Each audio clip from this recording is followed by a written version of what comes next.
welcome back to all our APS teammates. The goal of today's webinar is to welcome you to the 2011-2012 school year and provide you with a brief update on the state of Aurora Public Schools. I'd like to start by welcoming new staff, introducing staff leaders, discussing our new health and wellness initiative, and reviewing the 2011-12 budget and CSAP results. Next, we'll celebrate some of our accomplishments, go over new projects funded by the 2008 bond, and discuss the superintendent focus areas for this year. So let's begin. APS is a tremendous place to work, and we have dedicated staff members throughout the district who are committed to student success. We welcome all new staff to our APS family, and we are glad that you have made the choice to bring your talent and expertise to our team. We know that you will be helping us reach our goals as we provide our students amazing learning opportunities. Our employee groups are well represented in Aurora Public Schools. The Aurora Education Association has a new president, Amy Nichols. We congratulate Amy on her new position. We also want to thank Brenna Isaacs, the former AEA president, who recently retired after more than 30 years of serving APS students and teachers. Lainey Fernandez is the president of the Classified Employees Council. The CEC makes recommendations to the superintendent regarding policies, benefits, and working conditions that affect the classified employees of Aurora Public Schools. Suzanne Morris-Shera is the 2011-2012 president of the School Executives of Aurora. The SCA represents administrators and professional technical employees in Aurora Public Schools. You guys know how to do this? You guys as a team, you'll go together? Our employee groups are here to support staff, and we appreciate the services they provide. APS is also committed to promoting health and wellness for both students and staff. Staff gets membership eligibility to join 24-Hour Fitness or the Cherry Creek Athletic Club. Please see the Risk Management Wellness website for details. In addition, our nutrition services team has completed a week-long culinary boot camp, and today, students and staff benefit from menus that feature food cooked from scratch, a variety of fresh fruits and vegetables, and other healthy options. APS has formed a coordinated school health team to support school-wide, local, statewide, and national school health initiatives. The schools listed as champion schools in this slide have formed their own coordinated school health teams and are busy implementing the APS wellness policy. This is open to all organizations in Aurora Public Schools. Some of the projects they have tackled include non-food fundraisers, developing guidelines for snacks, and non-food birthday celebrations. They've also developed a 14er activity program where students can walk designated mountain routes around school playgrounds. If you are interested in starting a coordinated school health team at your school or building, see the new Wellness and Health section on the APS home web page.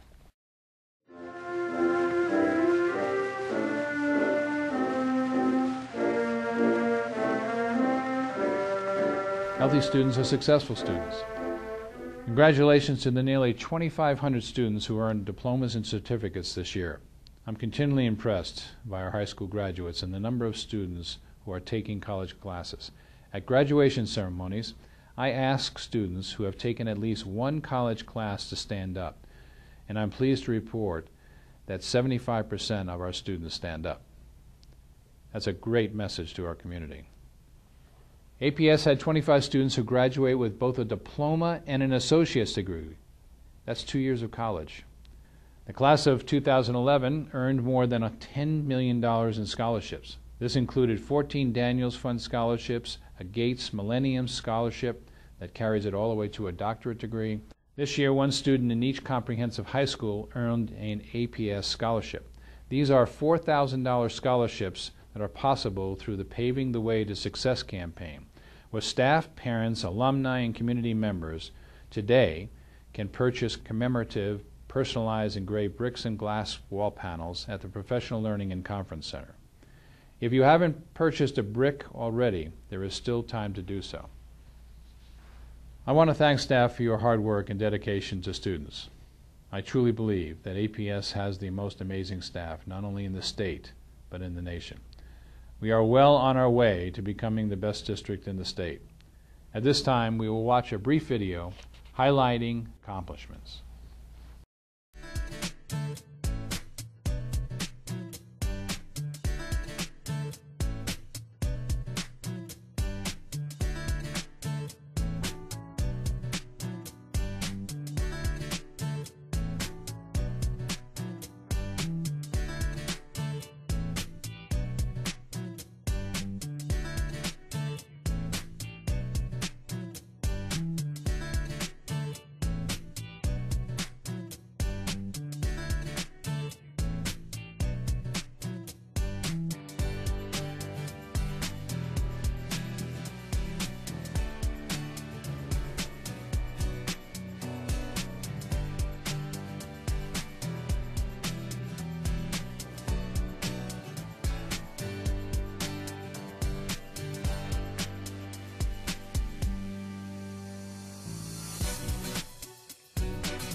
I also want to highlight a huge accomplishment of the design, construction, and finance teams.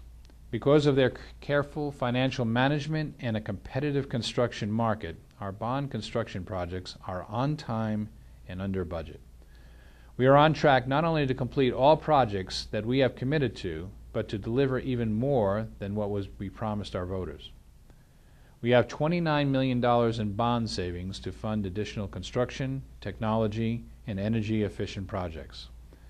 2 bond-funded buildings are opening this fall: the new VISTA Peak Preparatory School and the new Meadowood Child Development Center. The new Aurora Hills Middle School building will open in January. Although we were under budget with our bond projects, we continue to face state budget cuts. From a list of 45 options that we collected feedback on from staff, parents, and the Special Budget Advisory Committee, as well as the guidance from the Board of Education, we adopted 11 measures to close a $25 million gap between revenues and expenditures. The Board of Education provided us with budget direction that allowed us to keep school staffing formulas the same for 2011 in light of these trying times. And now it's with pleasure that I introduce our new Deputy Superintendent, William Stewart, who will discuss the latest CSAP results. Thank you, John. Good morning, everyone. It truly is an honor to have been selected as the new Deputy Superintendent. I am very proud to be able to continue my service to Aurora and the Aurora Public Schools. Many of you may know that I started my teaching career at Aurora Central High School and am a proud graduate of Gateway High School. I will remain in my current role as Chief Academic Officer until my successor is chosen. Right now, we are collaborating with the Division of Human Resources to develop a process that will be very inclusive and allow for the best possible candidate to be chosen for the Chief Academic Officer position. At this time, I want to provide an update on our recent achievement data that we received from the Colorado Department of Education. First, I'll talk about our CSAP scores and then our growth data. We are encouraged that writing scores increased 2.5% overall this year, and over the past 5 years, proficiency scores have increased 5.8%. Over the same period of time, the state has increased only 1.6%. Our VISTA 2015 Achievement Goal 1, Objective 1, and Action 3 is to increase proficiency rates for students scoring proficient or advanced on all state assessments by at least 3% annually over the next 5 years. Congratulations to the 16 schools that met our VISTA 2015 goal of at least a 3% increase in CSAP proficiency scores. Please note that Dalton Elementary achieved this goal for a 3rd year in a row, and 4 other elementary schools achieved this goal for a 2nd year in a row: Clyde Miller, Lynn Knoll, 6th Avenue, and Vanguard K-8. Our growth data is also stable. APS met the overall state median growth percentile, 50th percentile, in all 3 areas assessed for the 4th year in a row. APS met or exceeded the state median growth percentile in 13 of 21 grade and subject areas. A decrease in the overall growth median was noted at the elementary and middle school level. Despite the slight increases, it seems we have reached a plateau. We must improve because our students' futures are at stake. You can see the figures which tell us that young adults with a bachelor's degree earned 28% more than those with an associate's degree, 53% more than those who completed high school, and 96% more than students who dropped out of high school. This is not to say that individuals cannot defy the odds, but given our vision to graduate every student with the choice to attend college without remediation, we must increase the number of students who are graduating from high school and college. This truly does require a preschool to college focus. Because our achievement scores have plateaued, the Board of Education has asked us to further evaluate our VISTA 2015 initiatives and the impact they are having on student achievement to ensure that precise instruction is happening in every classroom. We must continue VISTA 2015 initiatives that are showing results and determine if there are any that we can no longer support or support differently. At this time, Superintendent Berry will talk about the specific areas of evaluation that he will focus on this year. And thanks to our new Deputy Superintendent, William Stewart. This year, I will again focus my attention on key areas that are not new initiatives. Rather, they are parts of VISTA 2015, our strategic plan, that I would like to spotlight because of the impact they have on teaching and learning. I select areas of focus based on feedback from staff, parents, and the Board of Education. In 2011-2012, the overarching focal point will be on engagement. In order for teaching and learning to be truly successful, we must actively engage our staff, parents, community, and especially our students. So, the 4 aspects of engagement that I intend to focus on this year are equity, early childhood education, key transition years, and academic and career pathways.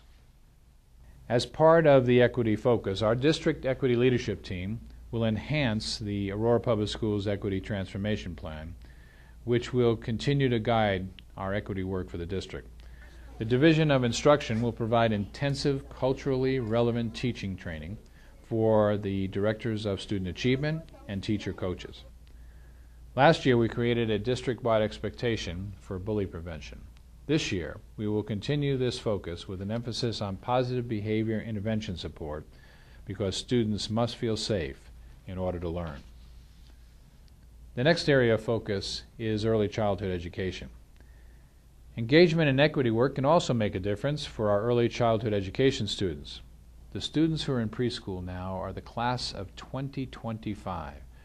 That gives you some sense of the long-range impact that we have on this future generation. For the past 2 years, proficiency rates for first and second grade students at grade level has ranged from 33 to 37%. That means that only 1 in 3 students who enters third grade is at grade level. We must all work together to increase our expertise in precise preschool to the second grade instruction so teachers provide personalized instruction that accelerates the growth of all students. The third area of focus will be transition years. To start, I will focus on third grade because that's when students will be taking state assessments for the first time. Another transition year will be a focus on the sixth grade. And the Board of Education has asked me to focus on middle school engagement by looking at both discipline and student achievement data. The final transition year that we'll focus on is ninth grade. Based on work with Johns Hopkins University, we know that students who fail courses in the ninth grade have a much higher dropout rate potential than those who pass. We must increase the number of students attaining success during these critical transition years.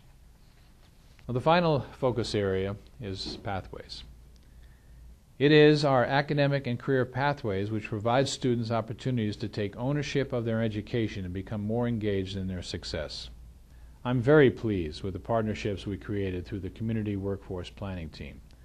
The CWPT is fully functioning and supportive of our pathway development.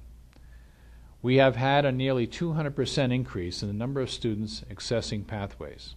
In our plan for VISTA 2015, it says that we will have at least one, if not more, pathways in every school. For those of you who are just starting to learn about pathways and want to provide students and parents more information, I encourage you to visit our Pathways website. We have many podcasts that feature students, staff, parents, and community members discussing what pathways are and how they engage students. So, ladies and gentlemen, I hope this provided you with an update on APS and this year's superintendent focus areas. As we begin our work in the new school year, it's important that we maintain a positive outlook and always keep a laser focus on student achievement. You know, Vincent van Gogh once said, "Great things are not done by impulse, but by a series of small things brought together." Remember that every small step forward takes us closer to our goals of accelerating student achievement and closing the achievement gap. I look forward to working with you all this year on the focus areas that are outlined in the briefing and all other aspects of VISTA 2015. Thank you.